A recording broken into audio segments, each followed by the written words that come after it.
Welcome back to my channel রিঙ্কুর diary. আপনাদের সবাইকে স্বাগত। আজকে আমি একটা নতুন রেসিপি দেখাবো। অনেক সময় হয় না, দেখবেন পরপর নিরামিষের দিনে একটুখানি মনে হয় যে অন্যরকম কিছু খাই। তো আজকে আমি একটা নিরামিষ বিরিয়ানির রেসিপি দেখাবো।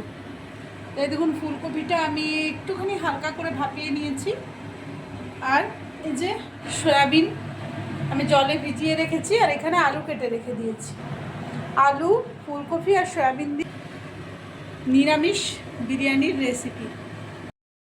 এই বাদাম, কাঁচা লঙ্কা আর আদা আর জিরে আর হলুদ গুঁড়ো দিয়ে দেবো, আর বিরিয়ানি মশলা দেখিয়ে নিই। মশলায় দেখুন, চাল নিয়েছি আমি 1 বাটি, আর এই যে এটার মধ্যে আমি দিয়েছি লং, এলাচ, দারচিনি, আর একটুখানি আপনার ওই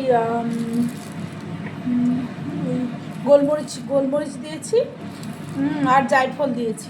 ঠিক আছে, এটাকে গুঁড়ো করে রেখেছি। আর যেটা মেন হচ্ছে জলের মাপ। এই যে আমি চালটা নিয়েছি, দেখুন এই চালটা একেবারে চুরচুরে হয়ে গেছে। চুরচুরে যেহেতু হয়েছে, আমাকে সেহেতু এর ডবল দিতে হবে।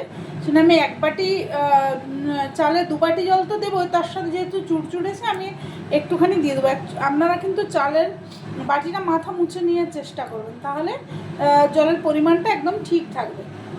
এবার দেখুন আমি চালটা এখানে ঢেলে নিয়ে জলটা কতটা দিই আপনাদের দেখাই, কারণ জলটাই হচ্ছে আসল। তারপর আমি কিন্তু সানরাইজের বিরিয়ানি মশলাটাই ব্যবহার করি, ওটার টেস্ট ভালো হয়। তো এই দেখুন আমার ওটা কষছি মশলা দিয়ে, নিরামিষ শুকনো করে কষতে হবে। আর এইদিকে দেখুন জল গরম করতে দিয়ে দিয়েছি, উস্কে দিলেই ফুটে যাবে। এবার এটা কষা হয়ে গেলে আমি চালগুলোকে তেল দিয়ে ভেজে নেবো। আর বিরিয়ানি মশলা, এটার মধ্যে একটুখানি বিরিয়ানি মশলা অ্যাড করলাম। এবার আমি কাছে যদি আনাজ থাকে তাহলে কিন্তু খুব ঝটপট রেসিপি এটা, এবং খুব তাড়াতাড়ি বানানো যায়। বাচ্চাদের মনও ভরবে, পেটও ভরবে, আর খেতেও হেভি টেস্টি হয়। দেখুন এটা আমি খুব শুকনো করে দেখুন আমি এটাকে কষিয়ে নিয়েছি। তেল ছাড়া পর্যন্ত আপনাকে কষাতে হবে। এটাকে কষিয়ে রেডি রেখেছি।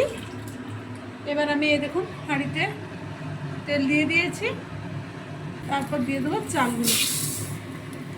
এবার আমি চালগুলোকে আস্তে আস্তে নাড়তে থাকি। চালগুলো দেখেছেন সাদা হয়ে এসছে, মানে খুব সাদা আবার হওয়া চলবে না, মোটামুটি ভাজা হয়েছে আর কি, মাঝে মাঝে সাদা দেখা যাচ্ছে, ব্যাস। এবার আমি এটার সাথে জলটা অ্যাড করে দেবো। তবে একটা কথা বলে রাখি, আমি এই যে জলটা যখন ফুটতে দিয়েছি, তখন কিন্তু এর সাথে আমি লবণটা অ্যাড অলরেডি করেই রেখেছি পরিমাণ মতো। এবার আমি লবণ সমেত জল, এই ফুটন্ত জলটা আমি এই চালের মধ্যে ঢেলে দেবো। আমি এর সাথে ওই যে যেটা আমি কষিয়ে রেখেছি ওটা দিয়ে দেবো। দেখুন এরপর এই দেখুন, এবার আমি এটাতে দেখুন ফুটছে, বিরিয়ানি মশলা আমি অ্যাড করলাম। এবার ঢাকা দিয়ে দেবো, এটা ফুটতে থাকবে। আমি গ্যাসটা লো ফ্লেমে করে দেবো।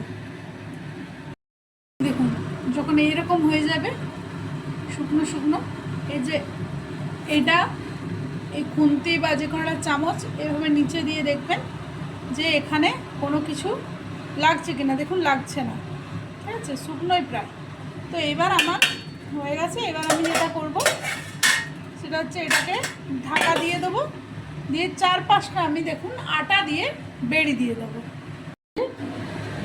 এইভাবে জাস্ট আমি দিয়ে মুখটা বন্ধ করে দেবো, তাহলে কি হবে, ভাপটা বেরোতে পারবে না। এইভাবে আমি 10-15 মিনিটের মতো রেখে দেবো, তাহলে দমটা হয়ে গেল। তাহলে পুরো সুন্দর একদম ঝরঝরে বিরিয়ানি আপনাদের আমি দেখাবো। এই দেখো এইভাবে মুখটা পুরো আমি আটা দিয়ে বন্ধ করে দিলাম, যাতে ভাতটা না বেরিয়ে যায়। এটা এইভাবে 15 মিনিট রেখে দেবো। 15 মিনিট পর খুলে বিরিয়ানিটা দেখাচ্ছি। 15 মিনিট হয়ে গেছে, এবার দেখি বিরিয়ানি কেমন হলো। আমি এটাকে সহজে খুলবে না, কিন্তু আমি এটাকে চামচ করে অলরেডি আগে দেখুন বিরিয়ানি এবার কেমন হয়েছে। এই দেখুন পুরো ঝরঝরে বিরিয়ানি, এই দেখুন আপনারা তো বলবেন যে আমি কেওড়া জল এইসব দিলাম না, আমিও কেওড়া জল দিয়ে খেতে পারি না, আমার গন্ধ লাগে, সেজন্য আমি দিলাম না। আপনারা যারা খান তারা কেওড়া জল দেবেন, আতর কেওড়া জল দেবেন। এই দেখুন, জাস্ট বিরিয়ানিটা দেখুন একবার, একদম পুরো ঝরঝরে। কারণ আমি থালাতে নিয়ে আপনাদের দেখাচ্ছি। দেখুন রেডি নিরামিষ ভেজ বিরিয়ানি। আপনারাও বাড়িতে করবেন, একদম পুরো দেখুন ঝরঝরে, একদম সুন্দর হয়েছে, আর টেস্টও ভীষণ ভালো হয়। আপনারা করবেন। আর এটার সাথে রায়তাটা আজকে দেখাতে পারলাম না, কারণ এখনও অবধি রায়তাটা আমি করে উঠতে পারিনি। তো দই দিয়ে রায়তাটাও একদিন দেখিয়ে দেবো বিরিয়ানির সাথে খাওয়ার জন্য। তো আপনারা করে খেয়ে দেখে জানাবেন, করে খেয়ে যে কেমন হয়েছে। সবাই ভালো থাকুন, শুভরাত্রি, আজকের মতো টাটা।